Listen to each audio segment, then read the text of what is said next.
Silks శ్రీరస్తు శుభమస్తు sale ప్రతి 25,000 రూపాయల కొనుగోలుపై ఒక గోల్డ్ కాయిన్ ఉచితం.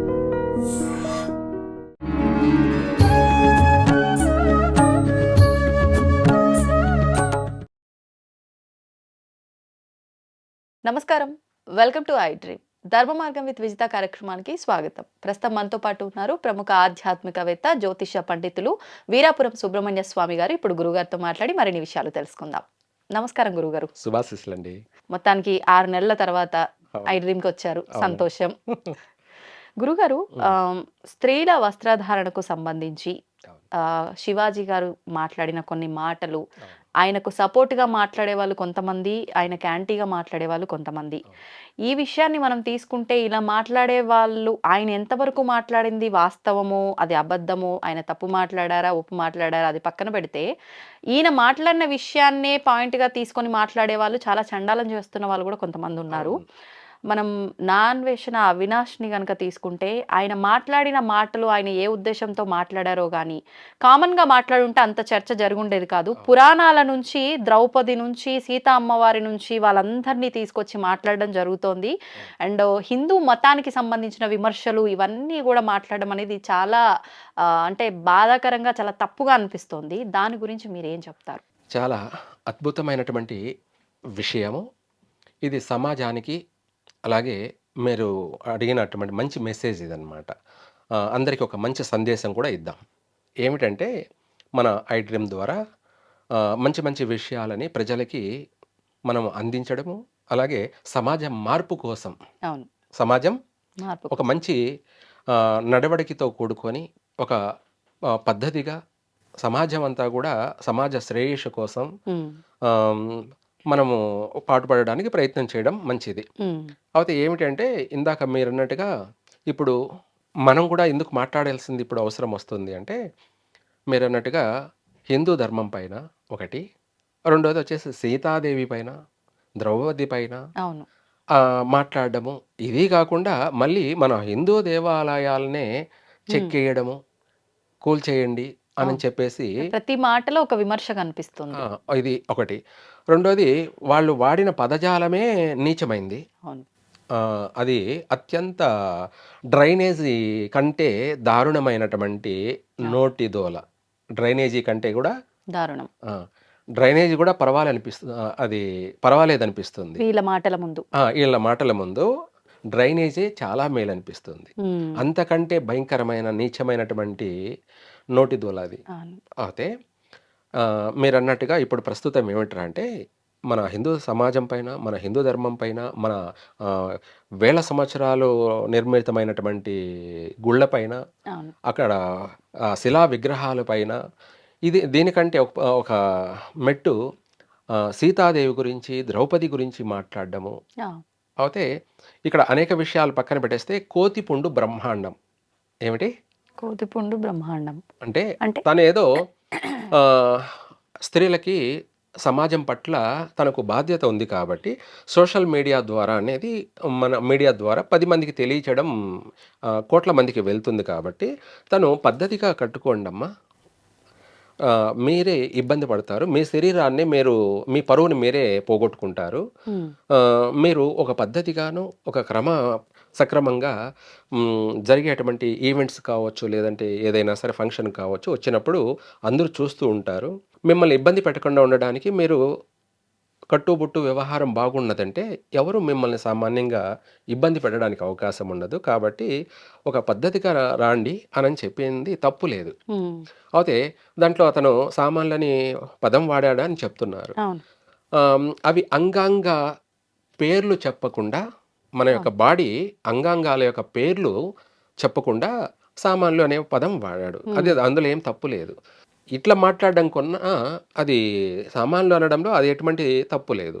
సరే, ఆ విషయం పక్కన పెట్టేస్తే, అతను ఏమిటి ఫైనల్గా తన మెసేజ్, ఆడవాళ్ళు వాళ్ళ గౌరవాన్ని వాళ్ళు కాపాడుకోండి. వేల మంది వాళ్ళ సభాముఖంగా చూస్తూ ఉన్నారు, మిమ్మల్ని అందరూ చూస్తూ, మిమ్మల్ని అందరూ కామెంట్ చేస్తూ, మిమ్మల్ని అందరూ అదే టీచ్ చేయడం అంటే లైక్ చేయడము, లేదంటే అంతకంటే మించి ఏదన్నా ఇదే ఇట్లాంటి రేపులు జరగడాలు కానీ, ఇటువంటి ఏదైనా మిస్‌బిహేవ్ చేయటం. ఇటువంటి మిస్‌బిహేవియర్ గాని, ఇటువంటి సమస్యలు వచ్చే అవకాశం ఉంది. ఎందుకంటే అందరూ మంచివాళ్ళు కాదు గదా! అవును. అట్లా అనేసి అందరూ చెడ్డవాళ్ళు కాదు కదా! మంచివాళ్ళు ఉంటారు, చెడ్డవాళ్ళు చెడ్డవాళ్ళు ఉంటారు. ఉంటారు. ఆ చెడ్డవాళ్ళ వల్ల మీకు ఇబ్బంది వస్తుంది. హ్మ్. అందుకనేసి మీరు బాధ్యతగా మంచిగా కట్టుబొట్టు వ్యవహారంతో రాండి వచ్చేటప్పుడు అనని చెప్పి అది చెప్పాడు అంతే. దానికి వీళ్ళంతా హ్మ్. ఆహ్, వచ్చేసారు, బయలుదేరారు.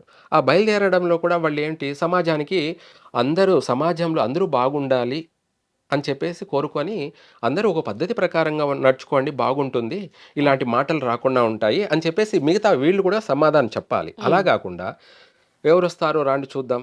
మీ అవును. ఇష్టం వచ్చినట్టు మీరు బట్టలు గుడ్డ ముక్క కూడా లేకుండా తిరగండి అన్నట్టుగా, హ్మ్. గుడ్డ ముక్క కూడా లేకుండా తిరగండి. ఎవరడుగుతారో చూద్దాం. హ్మ్. ఒకవేళ అడిగితే నన్ను చూపెట్టండి అన్నట్టుగా వీళ్ళు చెప్పడం. ఓకే. ఇదేనా సమాజానికి వీళ్ళిచ్చే మెసేజు? ఆహ్, అతను అతనొక్కడే కాదులెండి ఇంకా మాట్లాడారు అందరూ కూడా చాలామంది. మీ ఇష్టం వచ్చినట్టు ఉండండి. హ్మ్. మీకు నచ్చినట్టు ఉండండి. మీకు ఎలా నడుచుకోవాలనిపిస్తే అలా నడుచుకోండి. ఎవరొస్తారో చూద్దాం నేనున్నాను అన్నట్టుగా ఒకరు కాదు, హ్మ్. చాలామంది కూడా వీళ్ళకి సపోర్ట్ ఇచ్చారు. అవును. అందులోను అతను ఒకరి పేరు పెట్టి ఎవరిని చెప్పలేదు. చెప్పలేదు. కొంతమందికి మాత్రమే చెప్పాడు. హ్మ్. స్త్రీలందరికీ చెప్పలేదు. ఇప్పుడు ఇదేంటి అంటే ఒక మాటలో చెప్పాలంటే స్త్రీలందరూ కూడా చాలామంది నూటికి 75% ఇంకా కూడా మంచి కట్టుబొట్టు వ్యవహారాలతో ఉన్నారు కాబట్టే అవును. మేము ఇంతవరకు మాట్లాడలేదు. నూటికి 75% ఇంకా కూడా మంచి పద్ధతి, నడవడిక వాళ్ళ కుటుంబాల్లో వాళ్ళ పిల్లల్ని వాళ్ళు ఇలా ఉండాలమ్మా, ఇలా ఉండాలి అని వాళ్ళు చూసుకుంటూనే ఉన్నారు. అవును. అవుతే ఇక్కడ ఏమైందంటే సినిమా ఫీల్డ్‌కొచ్చేటప్పటికి ఏమైందంటే వీళ్ళిచ్చే మెసేజ్ ఏందంటే కోట్ల మంది చూస్తున్నారు. హ్మ్.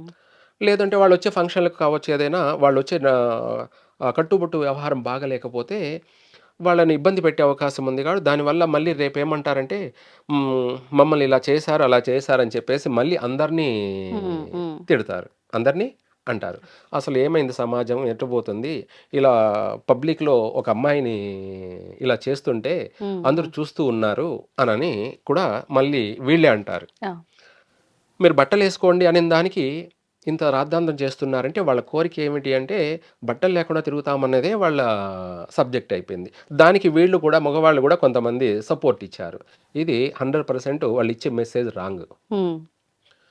ఎవరి స్త్రీ అయినా కూడా మన స్నేహితులు కావచ్చు, బంధువులు కావచ్చు, ఇరుగు వాళ్ళు కావచ్చు, పొరుగు వాళ్ళు కావచ్చు, ఎవరైనా కూడా అందరూ కూడా ఆడపిల్లలు పద్ధతిగా ఒక కట్టుబొట్టు వ్యవహారాన్ని వాళ్ళ ఇంటి గౌరవాన్ని పెంచుతుంది. వాళ్ళ యొక్క సంస్కారాన్ని పెంచుతుంది. వాళ్ళ ఇంటికే గౌరవ మర్యాదలు తెస్తుంది. తెస్తుంది. అదే ఎవరిష్టం వచ్చినట్టు అన్నట్టుగా వాళ్ళ ఇష్ట ప్రకారంగా బికినీలేసుకొని, చెడ్డీలు, మిడ్డీలు, డ్రాయర్‌లేసుకొని తిరిగితే అది ఎంత అప్రదిష్ట, వాళ్ళ కుటుంబ పరువు ప్రతిష్టలే మంట కలిసిపోతాయి. హ్మ్. వాళ్ళ ఒక్కరి వల్ల వాళ్ళ లక్షల సంవత్సరాల నుంచి వాళ్ళ కుటుంబ అంతా గూడా మలీనమైపోతుంది. ఏమవుతుంది? కాపాడుకుంటూ వస్తున్నదంతా దాన్ని గూడా పరువు ప్రతిష్టలు ఎఫెక్ట్ అయిపోతుంది. ఒక్కసారిగా రోడ్డు పాలన చేసినట్టు అవుతుంది. హ్మ్. అందుకనేసి ఇవన్నీ కూడా కరెక్ట్ కాదు. ఈళ్ళిచ్చే మెసేజ్ ఏమివ్వాలి? హ్మ్. బాగుండండి, పద్ధతిగా ఉండండి. మంచిగా ఉండడం వల్ల అందరికీ కూడా అది మంచి మెసేజే వెళ్తుంది. హ్మ్. మీరు ఇలా ప్రవర్తించడం వల్ల అందరికీ మంచి చెడు మెసేజ్ వెళ్ళిపోతుంది. అంటే ఇలా గూడా అనుకోవచ్చు గదా! ఇప్పుడు మీరన్నట్టు సినిమాల్లో చూపిస్తున్నారు. హ్మ్. సినిమాల్లో చూపిస్తే టికెట్టు ఎంత రేటున్నా పోయి కొనుక్కొని చూస్తే తప్పు లేదు. హ్మ్. మేము వ్యక్తిగతంగా మాకు నచ్చేసుకుంటే తప్పొచ్చిందా అనేవాళ్ళు గూడా ఉన్నారు గదా! అవును. అప్పుడేం చెప్తారు అలాంటి వాళ్ళకి మరి? మీరన్నది కరెక్టే. హ్మ్. వ్యక్తిగతంగా అనేటప్పటికి ఒకవేళ అది ఎక్కడుండాలి? ఎంత వరకుండాలి? హ్మ్. గడప లోపలే ఉండాలి. హ్మ్. ఎక్కడుండాలి? గడప లోపలే. గడప దాటిన తర్వాత అది సమాజం. ఏమిటి? హ్మ్. సమాజం. సమాజం. సమాజంలో మీకు చెడ్డ పేరు రాగూడదని వీళ్ళు చెప్పిన మెసేజ్. హ్మ్. మిమ్మల్ని అందరూ అపార్థం చేసుకోకూడదు అన్నదే వీళ్ళ మెసేజ్ సారాంశం. హ్మ్. లేదు నేను ఎవరేమన్నా అనుకోని నేను ఇలాగే ఉంటానంటే అప్పుడు ఇలాంటి సమస్యలు కూడా తలెత్తే అవకాశం ఉంది. ఆ! నీ పైన దాడులు జరిగే అవకాశం ఉన్నాయి. హ్మ్. మళ్ళీ రేపు నన్ను వాళ్ళు రేప్ చేశారు, లేదంటే ఇట్లా చేశారు, అట్లా చేశారు, ఇట్లా చూసారు అలా అని చెప్పేసి అందరి పైన మళ్ళీ నువ్వే ఎలిగేషన్స్ అదే కాంట్రోవర్సీ తీసుకొస్తారు. కాబట్టి ఇలాంటి సమస్యలు రాకూడదని కదా! హ్మ్. బాగుండాలి. మీ మీ పరువు, మీ శరీర పరువు, మీ కుటుంబ పరువుని మీరు కాపాడుకోండి. ఉమ్, ఇది వాళ్ళు ఇచ్చిన మెసేజ్. మేము చెప్పేది కూడా అదే. ఫస్ట్ ఉమ్, నుంచి కూడా అందరం అదే చెప్తుంటాం, బాగుండండి. ఇంకా చెప్పాలంటే గుడి దేవాలయాలకు వెళ్ళేటప్పుడు ఉమ్. కూడా నైటీలు వేసుకొని దేవాలయాలకు వెళ్తున్నారు. మీరు ఇంకా ఎక్కడో ఉన్నారు. ఎవరండి? భక్తులు ఉన్నారు, మీకు ఇవి చూస్తే తెలుస్తుంది. ఆ, దేవాలయాలకు వెళ్ళి వచ్చే పోయే ఇంత భక్తుల్ని దరిద్రంగా మీరు తయారయ్యారా? ఆ, భక్తుల్ని మీరు వీడియోలు చేసి పెట్టచ్చు కూడా. ఆ, దేవాలయానికి వెళ్ళే వాళ్ళు నైటీలతో కూడా, అందరూ కాదులేండి, కొన్ని కొన్ని ఏరియాలో, కొన్ని ప్రాంతాల్లో, కొన్ని చోట్ల, ఉమ్, కొన్ని దేవాలయాల్లో ఎందుకు మాకు దేవాలయం ఉంది. ఉమ్, నేను దాదాపు 18-20 ఏళ్ళు దేవాలయాన్ని చూసుకుంటూ వచ్చాను, మెయింటైన్ ఉమ్, చేసుకుంటూ వచ్చాను. ఉమ్. మా గుడికి నైటీలు వేసుకొని వచ్చిన వాళ్ళు ఎంతోమంది ఉన్నారు. వామ్మో! ఆ, హ్మ్. నేను అందరికీ చెప్పాను కూడా. ఎవరి దాకా అవసరం లేదు, నేనే ఇక్కడ సాక్షి. ఉమ్, అలా వాళ్ళకి చెప్పడం కూడా తప్పవుతుంది. ఉమ్, వాళ్ళు ఎలా వస్తే ఏముంది అంటే ఎట్లా? అలా ఇంకా చెప్పాలి అంటే, ఇంకా కొంతమంది ఎక్కువ శాతం పద్ధతిగానే వస్తారు ఉమ్, ఉమ్. గుడికి. 100కి ఒక 10 మంది అవును. ఇలాంటి వాళ్ళు వస్తూ ఉంటారనమాట. అంటే కొంతమంది విధానం ఏంటంటే, హ్మ్. అప్పటి కాలంలో హ్మ్. చీర, హ్మ్. పెళ్లిగాని అమ్మాయిలైతే లంగా జాకెట్లు, హ్మ్. ఇవి యెస్, తప్ప కరెక్ట్. ఇంకొకటి లేదు. అంటే అవును. అప్డేటెడ్ లేవు. అవును. ఇప్పుడు అన్నీ అంటే మన ఆలోచనలకు తగ్గట్టుగా అప్డేట్ అవుతున్నప్పుడు, అవును. ఇది వేసుకోకూడదు అనేది ఎందుకు? అది మాత్రం వస్త్రమే కదా! కప్పుకొని ఉన్నాం కదా! అనే ఆలోచనతో మాట్లాడుతూ ఉంటారు కొంతమంది. అవును. హ్మ్. వాస్తవం. మీరన్నట్టుగా చెప్పాలంటే, మన దక్షిణ భారతదేశ సంప్రదాయం ఏమిటి అంటే, మన సంప్రదాయ ప్రకారంగా మన సంప్రదాయ ప్రకారంగా కట్టుబాటు చెప్పామంటే, పెట్టామంటే వీళ్ళు తట్టుకోలేరు. హ్మ్. కాబట్టి మళ్ళీ ఎవరిని అక్కడేం మీరు ఇలాగే ఉండాలని ఎవరు చెప్పడం లేదు. హ్మ్. మన దక్షిణ భారతదేశ సంప్రదాయం ఏమిటి అంటే, మ్యారేజ్ అయిన వాళ్ళు, వివాహమైన వాళ్ళు చీర కట్టుకోవాలి చక్కగా. హ్మ్. రవిక చీర కట్టుకోవాలి. సరే, అక్కడ మళ్ళీ కూడా మీరన్నట్టుగా యుక్త వయసు వచ్చినటువంటి పిల్లలకి హ్మ్. ఒక 13 సంవత్సరాలు దాటి 20 సంవత్సరాల వివాహం వరకు కూడా వీళ్ళు మంచి లంగా ఓణీలు కట్టుకోవాలి. హ్మ్. అది కూడా పట్టు లంగా పైట ధరించాలి. ఆ లంగా ఓణీల్లో వాళ్ళ అందము, వాళ్ళ గ్లామర్ ఎలా ఉంటుందంటే ప్రపంచ సుందరి లాగానే ఉంటుంది. హ్మ్. ఆ వయసులో వాళ్ళు కట్టేటువంటి ఆ లంగా ఓణీలు, ఆ పట్టు పావడ, ఆ పైట హ్మ్. ఎలా ఉంటుందంటే, వాళ్ళ అందాన్ని అమాంతం రెట్టింపు చేస్తూ, వాళ్ళ యొక్క పద్ధతిని, వాళ్ళ కట్టుబాటని, వాళ్ళ కుటుంబ గౌరవాన్ని అమాంతం పెంచేస్తుంది. హ్మ్. గౌరవప్రదంగా ఉంటుంది. ఆహ్, ఎవరు కూడా వాళ్ళని టీచ్ చేయాలనే అనిపియదనమాట. హ్మ్. ఆహ్, వాళ్ళ చూసే వాళ్ళకి మనసులో కూడా వాళ్ళు ఒక దేవతల, ఒక అమ్మాయి తను. తనను తను నేను ప్రేమిస్తే ఎలా ఉంటుంది? నా జీవితం ధన్యం కదా! అనుకోని మనసులో మదన పడేవాళ్ళే ఉంటారు. హ్మ్. కానీ తనను టీచ్ చేయాలనే మనస్తత్వం ఎవరికీ రాదు. ఇప్పుడు మీరొక మాట అన్నారు. అంటే బట్టలను బట్టే ఒక క్లారిటీ మనకొస్తుంది ఎదుటి వస్తుంది. మనిషిని అవును. గురించి. బావుంది. హ్మ్. అంటే ఇది నా పర్సనల్ ఒపీనియన్ గాదు. ఇప్పుడొచ్చిన ఈ విమర్శలను బట్టి ఒక్కొక్కరి ఒపీనియన్ ఒక్కొక్క రకంగా ఉంది. అవును. వాళ్ళని దృష్టిలో పెట్టుకొని మాట్లాడుతున్నా. అవును.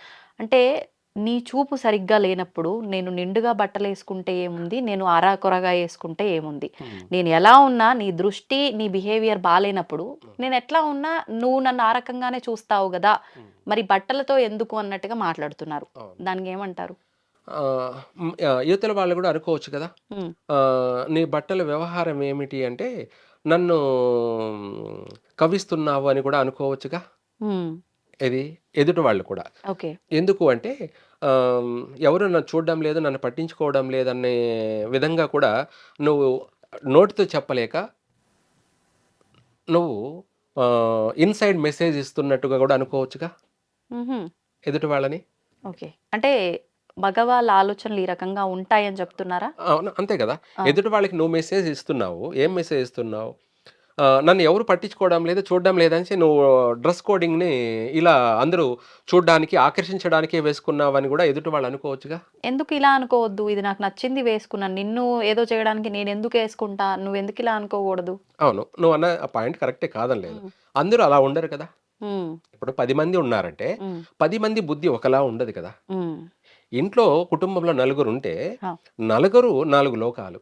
నలుగురు అంతే. 4 ఎవరి మనస్తత్వాలు. అంతే. అందరూ గూడా మంచి దృష్టితోనే చూడాలని హ్మ్. ఎక్కడుంది? ఎవరి మనస్తత్వం వాళ్ళది. ఎవరు అంతే. మనస్తత్వం వాళ్ళది. అలాగే నన్ను దోవన పోతూ నన్ను నువ్వు చూడలేదంటే ఎట్లా? నువ్వు చూడ్డానికే ధరించావేమో, ఉమ్, నువ్వు ఒకళ్ళు చూడకుండా పోతే నన్ను ఎవరు పట్టించుకోలేదని కూడా నువ్వు అనుకుంటావు. ఉమ్, చూశారు అంటే నువ్వు ఎందుకు చూసావు అని అంటావు. ఉమ్, ఇది కరెక్ట్ కాదుగా. అందుకనేసి ఏది ఏమైనా ఉమ్, నీ అందాన్ని నువ్వు పెంపొందించుకోండి. అంటే చూపించడంలో కాదు, అది వస్త్రధారణలో ఉమ్. నీ అందాన్ని పెంచుకోండి. సరే, బాగుంది. వస్త్రధారణ బాగుంది. వాళ్ళ గురించి మనం ఎన్నెన్నో మంచి మంచి విషయాలు విన్నాము. ఏకంగా అంటే పతివ్రతల లెక్కల్లో ఉన్న వాళ్ళనే పురాణాల్లోంచి లాగి మరి వాళ్ళపైన అత్యాచారాలు జరిగాయని ఇలా మాట్లాడారు అవును, కొన్ని అవును, వీడియోస్లో. అవును. మరి వాళ్ళు పద్ధతిగా లేరా? మరి వాళ్ళ గురించి ఎందుకు మాట్లాడారు? మంచి మాట అడిగారు. 100% ఇది చరిత్రలోకి వెళ్ళిపోయామంటే ఉమ్, ఇంకొక విషయం అవుతుంది. ఎందుకు అవుతుంది అంటే, ఇప్పుడు అతను ఉన్నాడు. అతని పేరు చెప్పచ్చో లేదో? ఆ, చెప్పొచ్చు కదా. ఎవడో గాలికి తిరిగేవాడు. ఎవరు? గాలికి తిరిగేవాడు ఉమ్, అన్నాడు. అది కూడా ఎందుకు అనాల్సింది వచ్చింది వాడు అనంటే, అతను అందరినీ ఇంకొక బూతుల్లో తిట్టాడనమాట. ప్రతి ఒక్కరిని, అవును, ఒక్కరినని కాదు, సమాజాన్ని అంతా కూడా తిట్టాడు. అవును. అందువల్ల వాడు అనాల్సింది వస్తుంది. ఉమ్, గాలికి తిరిగేవాడు.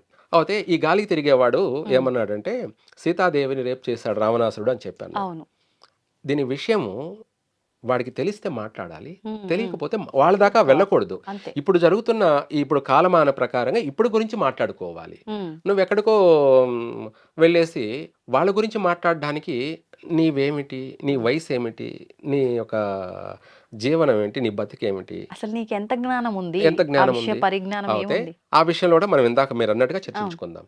సీతాదేవిని చెరపట్టాడు, రేప్ చేశాడు అనేది వీడు చెప్పడం. ఉమ్, అందరూ చెరపట్టారు అంటారు. అవును, వీడేమన్నాడు, ఏకంగా సీతాదేవిని రేప్ చేశాడు రావణాసురుడు అని అవును. చెప్తున్నాడు. అయితే ఇది ఏమిటి అంటే, సీతాదేవిని రావణాసురుడు రేప్ చేయలేదు, ఉమ్, తనను చెరపట్టలేదు. ఉమ్, ఇది 100% సత్యం. ఉమ్, మరి ఏమిటి, ఆమెను ఎందుకు తీసుకెళ్ళాడు అంటే, దీంట్లో కూడా లెక్కలున్నాయి. వివాహం కాకముందే ఎవరికి, రాముడికి, ఆ, విశ్వామిత్రుడు వాళ్లకు విలువిద్య నేర్పించడానికి, వాళ్ళకి అన్ని విద్యలు నేర్పించడానికి ఆయన ఇంకొక ఆలోచన తన దృష్టిలో పెట్టుకొని వాళ్ళకి నేర్పించుకుంటూ మన దక్షిణాదికి వచ్చాడు. ఉమ్, ఉత్తరాది నుంచి నేర్పించుకుంటూ వచ్చాడు. ఉమ్, నేర్పించుకుంటూ రావడం వల్ల ఏమైంది అంటే, ఇక్కడికి రాగానే మన మహారాష్ట్ర దాటి కర్ణాటక బార్డర్ రాగానే ఉమ్, వాళ్ళు నేర్చుకున్న విద్యని ప్రయోగించాలి. డాక్టర్ ఏం చేయాలి, నేర్చుకున్నాడని తెలియడానికి, నేర్చుకోవడానికి ఎవరినన్నా బాడీ అన్నీ కూడా ఎలకలను చంపో, కప్పలను చంపో, లేకపోతే ఇంకా కూడా మనుషులను కూడా చంపే వాళ్ళనంతా కూడా టెస్ట్ చేయాలి. ఇది అనుభవపూర్వకంగా తెలుసుకోవడానికి, నేర్చుకోవడానికి కూడా. మనిషి ఇలా ఉంటారు ఇలా అనేసి అవయవాలు కానీ అన్ని విధాల వాటిని మనం నేర్చుకోవడానికి తెలుసుకుంటాడు. అదేవిధంగా వీళ్ళ విద్య నేర్చుకోవడానికి ఏమిటి అనంటే, కొంతమందిని చంపమని చూపించాడు. ఉమ్, కొంతమంది బాహుబలులు అనొచ్చు. ఉమ్, అంటే మంచి శక్తివంతులు, బలాఢ్యులు. వాళ్ళు ఎవరు అంటే, శూర్పణఖ పరివారం. ఎవరు? ఓ, శూర్పణఖ శూర్పణఖ. పరివారం. ఈ శూర్పణఖ మన తెలంగాణ, రాయలసీమ, ఈ కర్ణాటక, ఈ దక్షిణాది, ఈ కొన్ని వీటికి ఆమె రాణి. ఉహుం, వాళ్ళ తల్లిదండ్రులు రావణాసురుడు పశువు కుంకుమలకి శూర్పణఖకి ఇచ్చిన దత్తమండలం ఇది.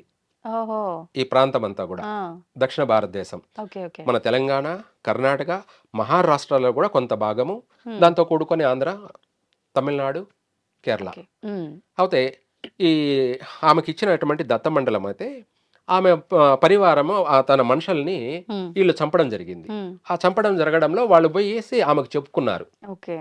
ఎవరో రామలక్ష్మణులంట. ఉమ్, వాళ్ళు వచ్చి మన వాళ్ళ పైన దాడి చేశారు ఉమ్, అని చెప్పి చెప్పడం జరిగింది. అప్పుడు ఆమెకు కోపం వచ్చింది. ఆహాహా, వాళ్ళు ఎవరో తెలియదు ఆమెకి తెలీదు. ఇంకా.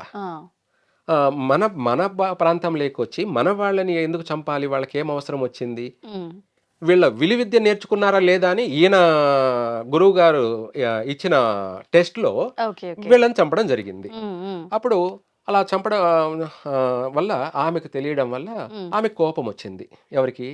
శూర్పణఖ. శూర్పణఖకి. ఉమ్, అప్పుడు వీళ్ళెవరో వీళ్ళని దండించాలని చెప్పేసి ఆమె అనుకునింది. ఉమ్, సరే అంటే అనుకున్న వెంటనే ఏం జరగలేదు కదా. ఆమె తర్వాత వీళ్ళు ఇక్కడ తిరుగుతుండగానే వాళ్ళకు సందేశం వచ్చింది ఉమ్, అయోధ్య నుంచి. ఏమిటి ఆ సందేశం అంటే, వివాహం, సీతాదేవితో సీతమ్మ. వివాహం. ఇది మనం ఊరికే లఘుగా చెప్పుకుంటున్నాం. ఓకే. లఘుగా అంటే మనం అంతా విషయం చెప్పాలంటే Short and sweet. మనకు సరిపోదు కాబట్టి ఉమ్, లఘువుగా చెప్పుకుంటున్నాం షార్ట్కట్లో. ఆమెన వెంటనే వెళ్ళిపోయారు. వెళ్ళిపోయిన తర్వాత అక్కడ వివాహం చేసుకున్నారు, అయిపోయింది. ఆ తర్వాత వాళ్ళ కుటుంబ సభ్యుల్లో కొంతమంది ఒప్పుకోలేదు. ఏమని? నా కొడుక్కి పట్టాభిషేకం కట్టాలి అని చెప్పేసి, ఆయన పేర్లు అవసరం లేదు. సరే అని చెప్పేసి అదే వాళ్ళ నాన్నగారు ఉండి వాళ్ళని అరణ్యవాసానికి పంపించమని చెప్పింది దశరథ మహారాజుకి. ఆయన ఉండి వివాహం అయిన తర్వాత రాముడిని సీతని అరణ్యాలకి పంపించాడు. తండ్రి మాట జవదాటకుండా ఆయన బయలుదేరుతుంటే లక్ష్మణుడు కూడా నేను అన్న ఎక్కడ ఉంటే అక్కడే అని చెప్పేసి తను వచ్చాడు. వీళ్ళు మళ్ళీ ఇక్కడ బాగా తిరిగారు కాబట్టి మన కర్ణాటక, లేపాక్షి, మహారాష్ట్ర కొన్ని బార్డర్లు ఇదంతా వాళ్ళకు బాగా నచ్చింది కాబట్టి వాళ్ళు ఇక్కడికి వచ్చేసి ఆమెను ఒక కుటీరం వేసుకొని ఉన్నారు. ఈమె అన్వేషణ చేస్తూనే ఉంది ఆల్రెడీ. ఆమెకి కొంతమంది తెలియచేశారు ఇలా ఇక్కడ ఉన్నారు అని చెప్పి. అప్పుడు ఆమె వచ్చింది. ఎవరు? శూర్పణఖ. వచ్చేసి వీళ్ళను కనిపించేటప్పటికి కోపంతో వాళ్ళని దాదాపు కనీసం 150 మందికి పైన చంపారు ఆమె పరివారాన్ని. అప్పుడు ఆమె ఉండి మా వాళ్ళని ఎందుకు చంపారు మీరు అని చెప్పేసి వాళ్ళని ఎదిరించింది. అప్పుడు లక్ష్మణుడి మమ్మల్ని ఎదిరిస్తావా? మేమెవరు? ఉత్తరాది భారతదేశానికి సంబంధించి చక్రవర్తి ఆయన, రాముడు, శ్రీరాముడు అని చెప్పేసి ఆయన కోపం. లక్ష్మణుడు ఆవేశపరుడు. ఆమె కోపంతో ఆమె పైన దాడి చేశాడు. ఎవరిపైన? శూర్పణఖ పైన. దాన్ని వీళ్ళేంది సినిమాల్లో రకరకాలుగా చూపించుకున్నారు. ఆయన రాముడు అందంగా ఉన్నట్టు, ఈమె ఆయనను ప్రేమించినట్టు, నేను కాదు పో లక్ష్మణుడి దగ్గరికి వెళ్ళని ఆయన చెప్పడము. ఎవరు నాడు చెప్తారా? అంత కల్పితమే.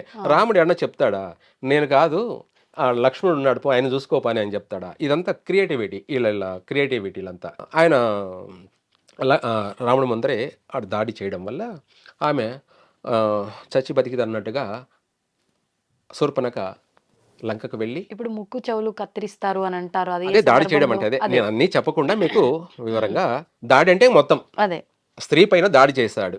ఎవరిపైన? శూర్పణఖ పైన దాడి చేస్తే ఆమె వెళ్ళి లంకకు వెళ్ళి వాళ్ళ అన్నకు మొరపెట్టుకునింది. అన్నా ఇలా మన ప్రాంతంలోకి వచ్చారు, మన వాళ్ళని కొంతమందిని చంపారు, అందుకు నేను వాళ్ళని పోయి మా వాళ్ళని ఎందుకు చంపావు అని చెప్పి నేను వాళ్ళని ఎదిరించాను. ఎందుకంటే మన పక్క ఈ ప్రాంతాల్లో ఆడపిల్లలు చాలా ప్రౌడ్ అనమాట. అంటే కరెక్ట్గా ఉంటారు, పర్ఫెక్ట్గా ఉంటారు. ఏదైనా తప్పు చేస్తే ఒప్పుకోరు ఎవరైనా సరే. అలాంటివి ఇదనమాట ఆమె లక్షణాలు. ఇంకా మన తెలంగాణలోను, మన రాయలసీమలోను, కర్ణాటకలోను, తమిళనాడులోను ఎప్పటికీ నాటుకుపోయి ఉంటాయి ఆడపిల్లల విషయాల్లో. అంటే వాళ్ళ బిహేవియర్ కూడా అలాగే ఉంటుంది. తప్పును ఒప్పుకోరు సామాన్యంగా, దాన్ని క్షమించరు కూడా. అలాంటి వాళ్ళు అనమాట. అప్పుడు ఆమె పోయి చెప్పుకోవడం వల్ల అప్పుడు ఆ గాయాలతో వాళ్ళన్న చెల్లెల్ని చూసేటప్పటికి తనకి అమాంతం కోపం వచ్చేసింది. వచ్చేటప్పటికి ఎవరు అమ్మా నిన్ను దాడి చేసింది నీ పైన? ఆడవాళ్ళ పైన దాడి చేసిన వాళ్ళు ఎవరు? వాళ్ళు ఇంకంతకంటే ఎవడున్నాడు? సామాన్యంగా ఆడవాళ్ళని కొట్టేవాళ్ళు ఎవరైనా సరే వాడు అంతకంటే నీచనమైన పదాలతో మాట్లాడతారు వాళ్ళని.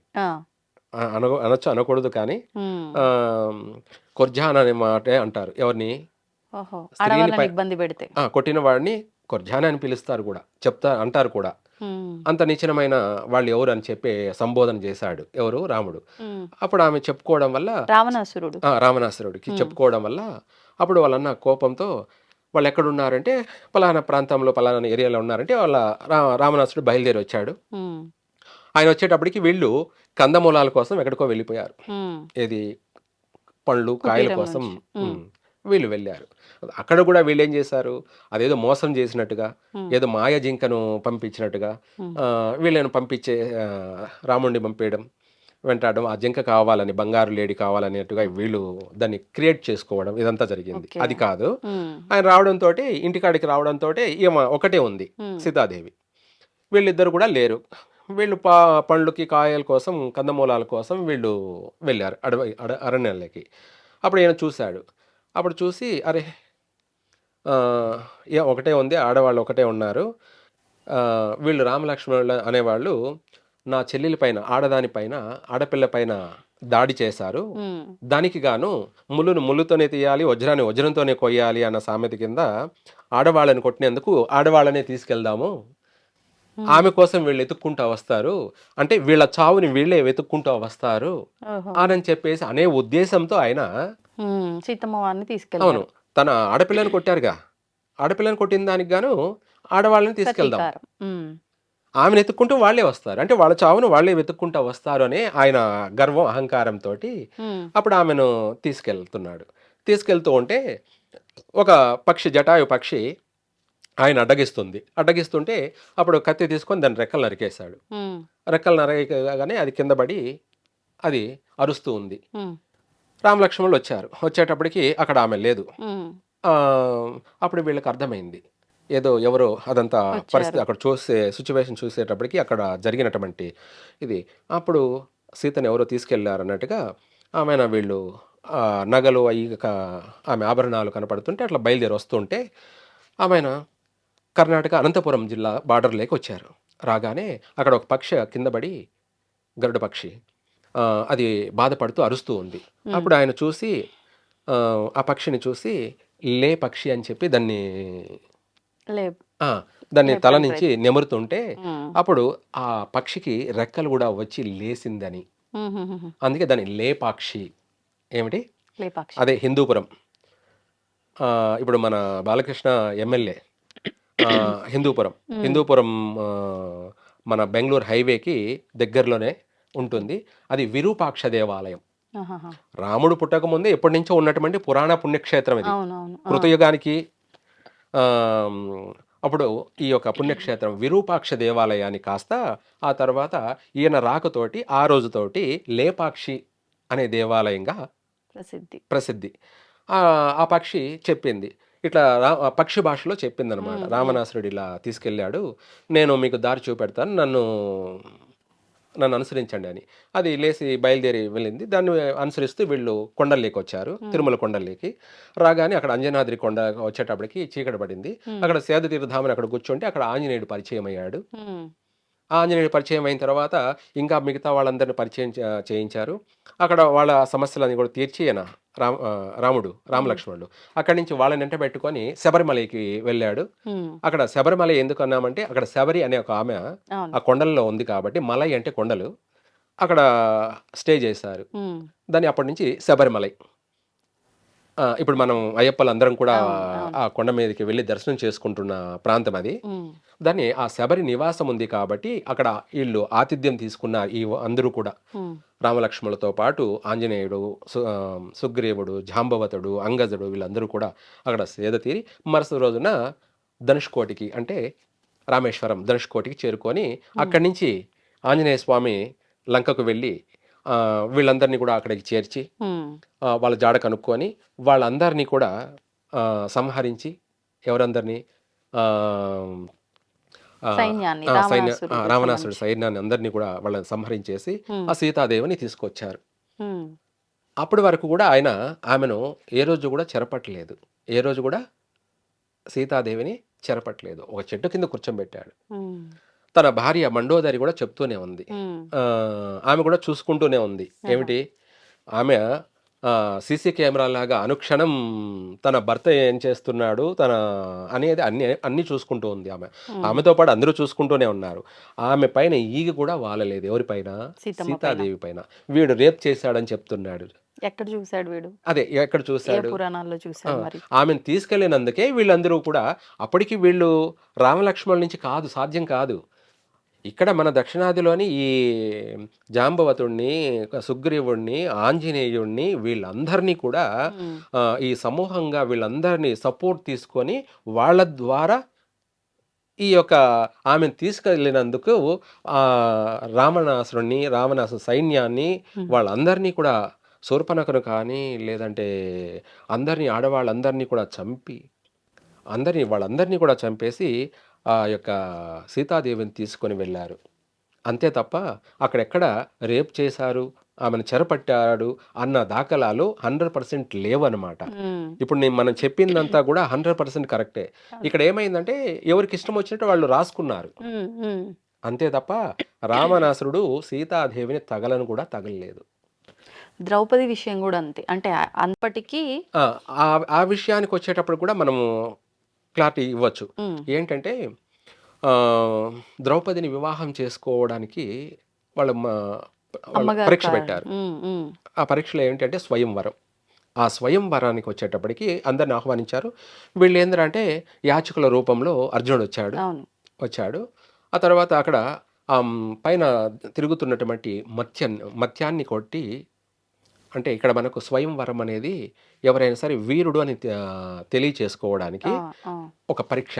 అందులో గెలిచిన వాడికే ఆ కన్య వివాహం అంటే పూలమాల వేస్తుంది. గాంధర్వ వివాహం అని అవును. అనుకుంటాం కదా, అలా పూలమాల వేయడం వల్ల వరించేస్తుంది. ఉమ్, అతన్ని మాత్రమే వరించాలి, ఉమ్, ఇంకొకరిని వరించడానికి వీలు లేదన్నమాట. ఓకే. ఆ పరీక్ష పెట్టారు. అందులో ఆ, పాండవుల్లో అర్జునుడు వచ్చాడు, కౌరవులు అందరూ కూడా వచ్చారు, అనేక రాజ్యాల వాళ్ళందరూ కూడా వచ్చారు. ఆ, అక్కడ దుర్యోధనుడు ఆ ద్రౌపదిని ఇష్టపడ్డాడు. ఉమ్, ఎవరు? దుర్యోధనుడు. దుర్యోధనుడు ఆమెను వివాహం చేసుకోవాలి అని అనుకున్నాడు. తనకు ఆ మత్స్యాన్ని సేధించే శక్తి తనకు లేదు.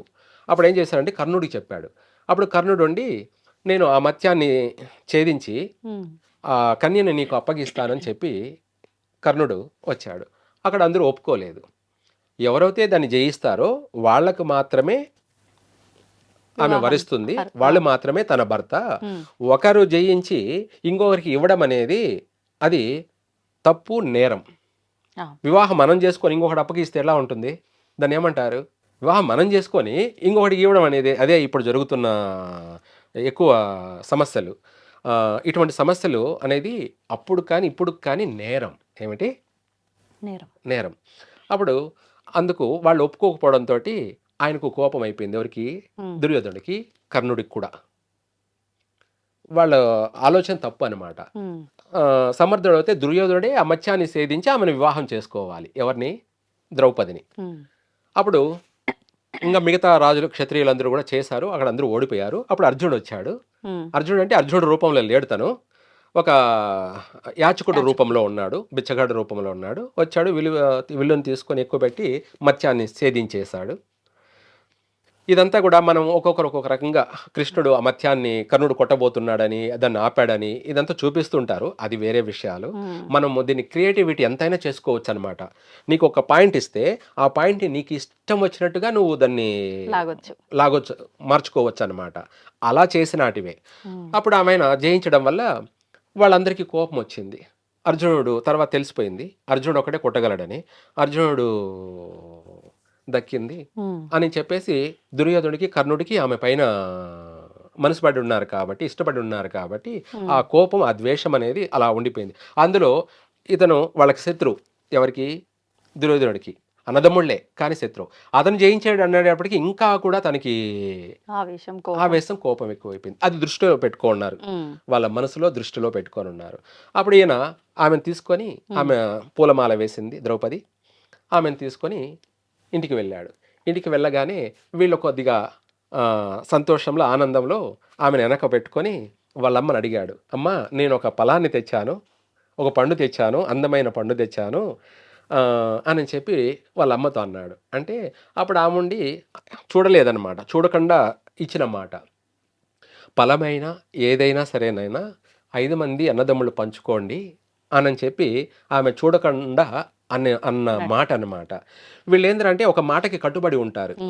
ఏదైనా సరే అది మంచి కానీ చెడు కానీ ఇచ్చిన ఆ మాటకి కట్టుబడి ఉంటారు. ఆ తర్వాత చూసిన తర్వాత అప్పుడు ఆమె ఆశ్చర్యపోయింది. అయ్యో, నేను ఎంత మాట అన్నాను అని చెప్పేసి. అప్పుడు అన్నదమ్ములు 5 మంది ఉన్నారు.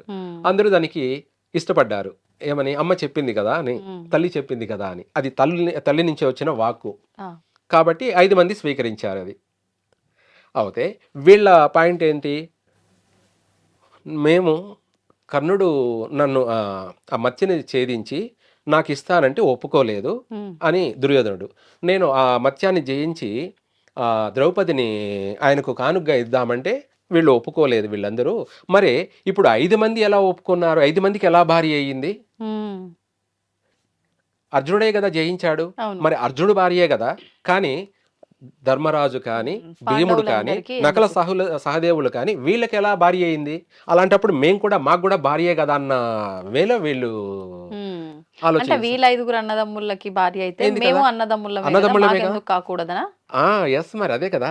ఆహా. వాళ్ళ ఆలోచన కూడా కరెక్టే, ఉమ్, తప్పులేదుగా. ఉమ్, ఎలా అంటే అక్కడ అర్జునుడు మాత్రమే కదా జయించాడు, ఉమ్, అర్జునుడు భార్య అవుతుంది కదా.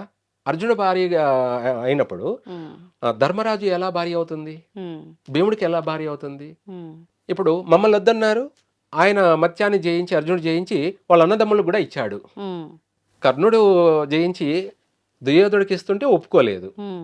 అర్జునుడు జయించి అన్నదమ్ములందరికీ ఇచ్చాడు. ఆ, అది ఎక్కడ అది ఎక్కడ న్యాయము? ఉమ్, ఇది అన్యాయమే కదా ఉమ్, అని చెప్పేసి వీళ్ళు కూడా అక్కడ వీళ్ళకి వచ్చిన మనస్పర్ధలు ఇవన్నీ కూడా. ఉమ్, ఒక స్త్రీ కోసం ఏమైనా జరుగుతుందన్నది ఇదే వాస్తవం. ఉమ్, అప్పుడు ఏమైందంటే వాళ్ళు కుతంత్రాలతోటి వాళ్ళు పాచికల్లో వాళ్ళను రాజ్యం కోసం, రెండోది స్త్రీ కోసం అవమానించడము ఆ, ఇవన్నీ. వాళ్ళు వీళ్ళు ఆ కుట్రలు పన్ని ఆమెను వాళ్ళను ఓడించి ఉమ్, రాజ్యాన్ని అంతా కైవసం చేసుకొని వాళ్ళతో పాటు వాళ్ళ అన్నదమ్ముల్ని కూడా వీళ్ళు బానిసలు చేసుకొని అవును. అందులోనే ద్రౌపదిని కూడా బానిసం చేసుకున్నారు కాబట్టి ఉమ్, అప్పుడు ఆమె వాళ్ళ బానిస అన్నమాట. అవును. అప్పుడు ఏమిట్రా అంటే ఈ విషయంలో కూడా వాళ్ళు జయించారు కాబట్టి ఏది జూదంలో, అప్పుడు వాళ్ళ యొక్క రివెంజ్ తీర్చుకున్నారనమాట. వాళ్ళ కోపము, వాళ్ళ ఆవేశము కట్టలు దించుకునింది కాబట్టి అప్పుడు ఆమెను తీసుకొచ్చి నిండు సభలో ఆమె వస్త్రాధారణ చేయడం. ఏమిటి? వస్త్రాపహరణ. వస్త్రాపహరణం చేయడం. ఉమ్, ఆ వస్త్రాపహరణ అనేది ఇప్పుడు జరుగుతున్న సిచ్యువేషన్. అందరూ కూడా బట్టలు ఇప్పుకొని తిరగడం అనేది ఇది అంటే జరుగుతుంది. అక్కడ అందరూ అంటే వాళ్ళు అవమానించడం కోసం చేశారు, ఇక్కడ ఎవరికి వాళ్ళు చేసుకుంటున్నారు ఆ, అంటున్నారా? ఇప్పుడు కొంతమంది ఇలా చేస్తున్నారు. ఉమ్, ఇప్పటికి కూడా ఇంకా మంచి వాళ్ళు చాలా వరకు మంచి మంచి ముత్తైదులు, స్త్రీలు, మహాజ్ఞానులు, పండితులు ఇంకా ఉండబట్టి మన భారతదేశం అలా ఉంది. ఈ కొంతమంది ఉమ్, ఆ, 100కి 10% ఇలా చేయడం వల్ల సమాజం చెడిపోతుంది. ఉమ్, అందుకనేసి అప్పుడు ఆ బట్టలు ఇప్పినందుకే భీముడికి కట్టలు తెంచుకున్నది ఆగ్రహం, ఆవేశం. దాని మూల్యం చెల్లించుకోవాల్సిన పరిస్థితి వచ్చింది. అందుకే అనేక మంది అసువులు బాసారు భీముడి చేతిలో. అవును. పాండవులు 5 మంది వాళ్ళ అందరినీ కూడా నాశనం చేశారు. ఉమ్, నాశనం చేసేది కారణం ఏమిటి అంటే ఒక్క వస్త్రాపహరణం వల్లనే జరిగింది ఇదంతా. ఉమ్, లేకపోతే ఈ రాజ్యం కోసం యుద్ధం చేసే అంత ఇది కాదు వీళ్ళు. ఉమ్, ఎవరు? పాండవులు. పాండవులు. ఇంతమంది జనాన్ని, వాళ్ళ బంధువర్గాన్ని ఇంతమందిని చంపేవాళ్ళు కాదు. ఉమ్, అక్కడ ఆ వస్త్రాపహరణ కోసమే ఇంత జరిగింది. ఒక అవును. స్త్రీ యొక్క వస్త్రాపహరణం కోసమే రాజ్యాలన్నింటినీ కూడా నాశనం చేయాల్సి వచ్చింది. కొన్ని కోట్ల మంది, లక్షల మంది అసువులు బాసారు. అవును. ఇప్పుడు ఇంకో రివర్స్లో ఉంది. ఇప్పుడు ఏమిటి పరిస్థితి? రివర్స్లో అన్నట్టుగా మారిపోతుంది. కాదు, ఇది కరెక్ట్ కాదు. ఉమ్, అందరూ కూడా స్త్రీలని గౌరవించాలి, అవును. స్త్రీలకు విలువివ్వాలి. వాళ్ళ యొక్క వస్త్ర అలంకరణ కూడా అవును. మెండుగా, నిండుగా. నిండుగా, అలాగే చూసే వాళ్ళందరికీ కూడా చేతులెత్తి నమస్కరించే కరెక్ట్. అంటే విధంగా ఒక మాతృమూర్తిని చూసిన ఆ, ఆ ఫీలింగ్ ఆ, కలిగేటట్టుగా. అలా కలగాలి తప్ప ఇప్పుడు చూసి ఏముందిరా అనే విధంగా ఇంకొక విధంగా దృష్టి పోకూడదు. అంటే ఏదేమైనప్పటికీ మన సనాతన ధర్మంలో స్త్రీలకు సంబంధించి గొప్ప ప్రాధాన్యత ఉంది. అవును, కట్టుబొట్టు గురించి చాలా చక్కటి అవును, ఒక విధానం గురించి వివరించడం జరిగింది. అవును. అవన్నీ పాటించుకుంటూ ముందుకెళ్తే ఆ, బాగుంటుంది. తెలియని వీడు అన్వేష్ గాడు ఉమ్, సీతాదేవిని రేప్ చేయడం అనడము, ఉమ్, లేదంటే ద్రౌపదిని రేప్ చేయడం, ఇక్కడ ఎక్కడ వాళ్ళను లేదు. ఎవరు ముట్టుకోలేకపోయారు. ఉమ్, ఆ, వస్త్రాపహరణం అనేది ఒకటి జరిగింది కానీ ఉమ్, అది కూడా దానికోసం ఇదంతా అవును. రాజ్యాలే నాశనం అయిపోయినాయి. ఉమ్, ఒక్క స్త్రీ ఏమిటంటే అప్పట్లో ఒక స్త్రీకి ఇలా జరిగిందంటే ప్రపంచం అంతా అలర్ట్ అయిపోయేది. అమ్మ ఇలా జరిగింది, ఎంత దారుణం, ఎంత అన్యాయము అని ఉమ్, చెప్పి అనేవాళ్ళు. ఉమ్, ఇప్పుడు అడుగడుగున ఇలా ఉన్న ఎవరు పట్టించుకోవడం లేదనమాట. ఆ, అంటే అలా ఉండకూడదు, మంచిగా ఉండండి అని చెప్తేనే యుద్ధాలు జరిగేటట్టు తయారవుతుంది. ఇప్పుడు అదే జరుగుతుంది. యుద్ధ వాతావరణం అన్నట్టుగానే ఉంది ఉమ్. ప్రజలంతా కూడాను. అంటే ఏది మాట్లాడినా తప్పే. ఉమ్. ఏది మాట్లాడకుండా ఉండడమే ఉత్తమమా? అది చెడుని మనము చూసినా ప్రోత్సహించిన ఉమ్, అందరూ నేరస్తులే. ఏమిటి? మాకెందుకులే అనుకుంటే. మనకెందుకులే వాళ్ళు ఎట్లా పోతే అట్లా పోని, ఉమ్, వాళ్ళు కదా మనకేముంది, ఎవరెట్లా పోతే మనకేంటి అని అనుకున్నారంటే ఉమ్. వీళ్ళే నేరస్తులు. సమాజానికి వీళ్ళే చీడపురుగులు. ఎవరు? కానీ అంటే ఎప్పుడో ఎక్కడో ఏమో జరుగుద్ది మేము మాట్లాడకపోతే అనే విషయాన్ని తీసుకొని ఇప్పుడు మాట్లాడేస్తే ఇలాంటివి జరుగుతున్నాయి కదా. అంతే కదా! చెడుకి వీళ్ళు ఉమ్, ఉమ్. ప్రోత్సహిస్తున్నట్టు. అదే.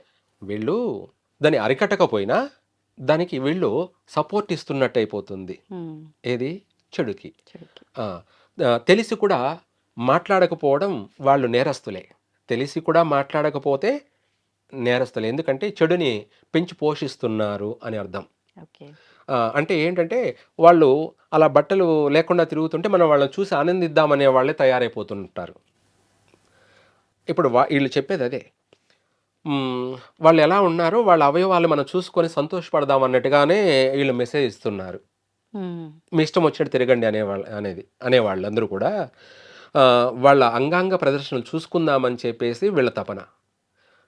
మంచిగా ఉండండి అని చెప్పేవాళ్ళు ఏందంటే వాళ్ళని చూస్తే మనము చేతులెత్తి నమస్కరించాలి అన్న భావనతో వీళ్ళు చెప్తున్నారు. అవును. చెప్పిందే శివాజీ.